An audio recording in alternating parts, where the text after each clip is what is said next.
Welcome to the Heal Your Hunger Show, where we get to the heart of why you overeat and how to stop. If you struggle with food and weight like I did, welcome home. Welcome, everybody, to the Heal Your Hunger Show. So happy to have you here. It is a great day to be alive, and it's a really good day to have a voice. So you might hear it in my voice if you listen to me often. I got a little bit of a frog, and it comes from having laryngitis for about 10 days, very frustrating. And I couldn't record a podcast. It was super frustrating. And there's nothing like being sick to make you super grateful for the times when you're not sick, right? Which we take for granted. So I'm going to be talking about being sick and comfort eating today on the show. But wait, before I get into that, have you heard? Hey, did you hear? The Heal Your Hunger Show is approaching episode 500. Come celebrate with us at the fabulous 500 live Zoom studio recording of episode 500. It's coming up soon. You'll be the first to hear the new theme song for the Heal Your Hunger Show, and you'll get connected with other Heal Your Hunger Show listeners. We're gifting 25 people a complimentary ticket to the live Zoom studio recording of episode 500. To claim your ticket and be entered to win prizes, including the grand prize, which is a seat in my concierge program to end emotional eating, all you need to do is write to questions@healyourhunger.com and share one way that the Heal Your Hunger Show has helped you on your path to heal your relationship with food. That's it. Just send an email and tell me why the Heal Your Hunger podcast has helped you. I can't wait to see you at the fabulously 500 live Zoom celebration event. Okay, now, if you have not yet taken the quiz on the website, healyourhunger.com, my website, I hope you will. Find out if you're an emotional eater or a food addict or somewhere in between. It's a great place to start on your journey of healing emotional eating. If you haven't yet joined us in the Secret Sauce group, definitely check that out on Facebook. Type in the Secret Sauce to end emotional eating. Yeah, we got a lot coming up. We also have an incredible Make Peace with Food retreat coming up. So be sure to go to healyourhunger.com and check that out as well. It's a 3-day immersive, unbelievably transformational experience. And we want you to be there. We have made it more affordable than ever to be able to spend those 3 days with us. You still got to spend 3 days, and that takes some planning. It takes some prioritizing you, but boy, you'll be glad you did. Transformation doesn't happen unless you devote some time and focus on you, and we're going to help you do that. So join Make Peace with Food. It's coming up really fast, and we would just love to have you be with us for that super fun experience and deep experience as well. All right, on with the show. So here's the deal. I was sick, as I said, for 10 days, and it was pretty frustrating because I lost my voice. The cold that I had went from my head to my chest, and once it went to my chest, I could not speak. And this is about the third time this happened to me in about 5 years. So I don't know. It's how my body deals with things, I guess. When I have a cold, it wasn't COVID. I've tested 4 times. I'm like, are you sure it's not COVID? So it wasn't COVID. But it doesn't really matter what you call it. I was sick. I was down for the count. And it was, it was a bummer, big bummer.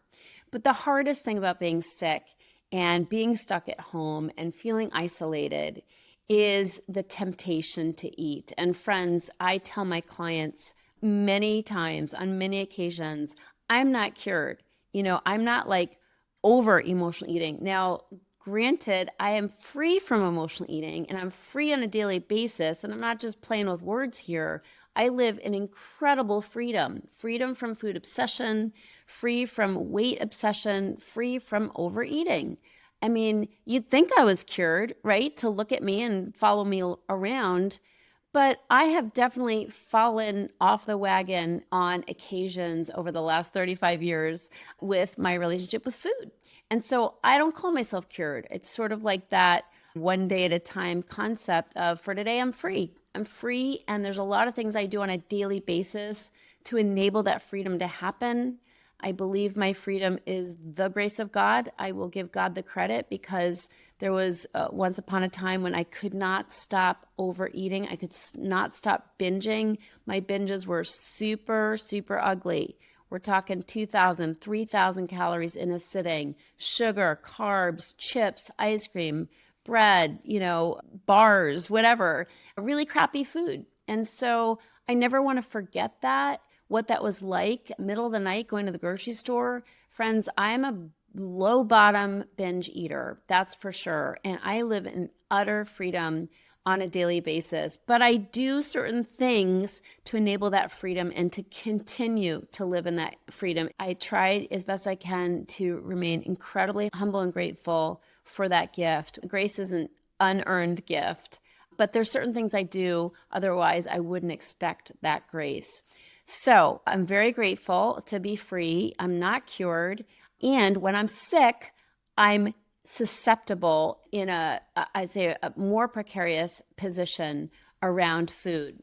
Because when I'm sick, what do? I feel sorry for myself. I feel bad physically, stopped dead in my tracks. I can't have my usual busyness throughout the day and activities that keep me distracted and feeling productive. And so I'm just sitting around the house feeling sorry for myself, which is a great prescription for wandering into the kitchen looking for something to feel better. And we eat to feel better, right? That's what emotional eating is. We eat to feel better. And so I have to be super vigilant when I'm sick. I mean, really vigilant, because, overeating does not help you when you're sick. It may make you feel better in the moment, but then you're just hurting your body. You're putting, unhealthy foods in your body, or just stuffing yourself, gaining weight as you're sitting there being sick. That's not good. Okay, it's not good. It's not a prescription for healing. It's not putting your body in the best position to heal. So I have to be on my game, extra on my game, which means I still need to deal with my emotions of self-pity. Self-pity, as my mentor Roy used to say, is like quicksand. You wiggle your little bitty toe in that quicksand, and it'll grab you and suck you all the way to hell. So self-pity is a trap. Why? Because you're just dwelling on how bad you feel. And then you're wanting other people to feel sorry for you. And then if they don't properly give you enough attention, then you're pissed off, right? When your spouse isn't really like mollycoddling you or attending to you well enough. That's a great opportunity to start being pissed off and then feeling even worse. So it's just easy to go down the rabbit hole of negativity when you feel bad. And so I have to be really careful not to do that, because food's just waiting for me. Food's just waiting for me to have a bad attitude, to feel bad, and to feel sorry for myself and want to feel better.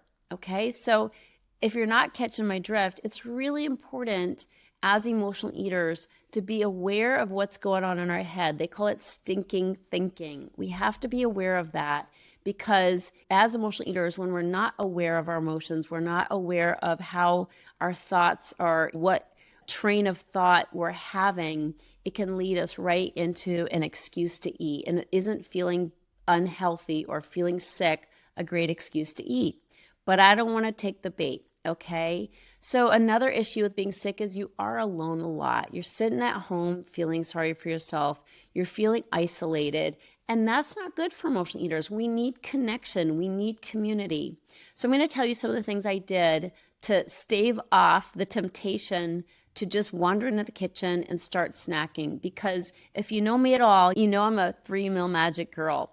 And 3-meal magic, first of all, I have to say, thank you, 3-meal magic, saved my butt while I was sick. When I eat 3 meals and I'm on that plan, which is, it's not really a food plan, but it is a way of eating that's sane and healthy and really good for your body, your digestion, to give your body space between meals instead of snacking all day long. 3-meal magic really saved me. So there were 3 times in the day that it was appropriate to be in the kitchen. Otherwise, I got no business in there, and so that always saves me. And if I'm eating enough, if I'm eating good, healthy foods, I did not eat soup this time. Many people told me to eat chicken soup. I didn't eat soup. I probably should have, but I did eat some really good prepackaged salads that I got at Whole Foods, and I'm grateful for those. So I kept on a pretty clean and sane eating plan, 3 meals a day, nothing in between except liquids, lots of liquids, of course. And that really helped me. So 3 Meal Magic is a great, prescription when you're feeling sick. Even if you don't have much of an appetite, at least giving it a shot. Like, try to eat something, at least that's a symbolic meal at mealtime, I think is really, really important. Skipping meals is a trap. It can lead to overeating later, and it just gets our body out of whack. Another thing is I called girlfriends. I called my partner. One day, he was in Europe actually while I was sick, and I was a little bit boohoo. I was in a little bit of self-pity. I was also scared and felt really, really bad, and I had a cry, and he gave me not a whole lot of sympathy, truthfully. He's Dutch after all, but he gave me some kind words and a little bit of tough love, like, it's going to get better. It's going to get better. But the point is, I reached out to friends. And I even texted a friend and I said, I can't talk. I have laryngitis. Will you just call me and tell me about your day? So it's really important, especially when we're feeling self-pity. It's really important not to try to manipulate people to pay attention to us, but just ask for it. Ask for help. Ask for some attention. Ask for a hug if you got somebody in the house who can give you a hug without you giving them germs. Yeah, I texted friends and I said, can you tell me about your day? Like, will you call me and keep me company? It's just so clean to just ask for what you need. So that was really good. I also engaged in productive distractions. I didn't feel like working. It just took too much brain work for me. But I did work on my Spanish. As some of you know, I'm trying to learn Spanish. So I worked in my Spanish workbook and did some flashcards and try to memorize vocabulary words, and that felt good. It was a productive distraction. My self-care was imperfect. I kept up with my meditation, my prayers. I didn't always walk because I didn't feel so hot, and I didn't talk when I had laryngitis, of course. But I did write. I did some writing in a journal. So the self-care secrets, if you've read my book, you know about the 6 self-care success secrets. So I kept up with them as best as I could. I wasn't hard on myself for the things I didn't do or the work I wasn't getting done. Really important when you're sick to be gentle with yourself.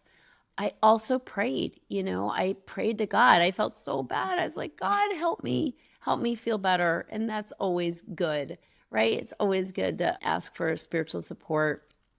So these are the things I did. It's a really vulnerable place to be when you're feeling sick. And it's the time when we can turn to food most easily because we have a perfectly good excuse. And we're always looking for a good excuse, right?